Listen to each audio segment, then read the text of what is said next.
Mais segurança para sua conta começa com a autenticação de 2 fatores. Neste tutorial você verá como ativá-la de forma rápida e simples para proteger ainda mais seus dados e seu acesso. Para começar, acesse sua conta no AFI Clinic.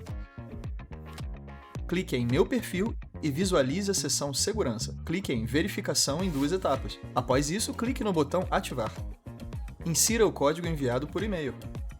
Escaneie o QR Code ou use a chave fornecida no seu aplicativo.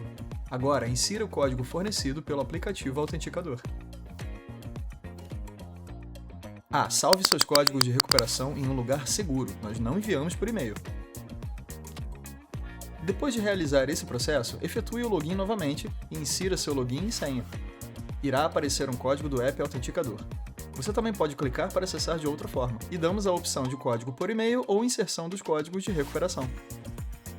E pronto, agora você já está 2 vezes mais seguro para acessar o AFI Clinic.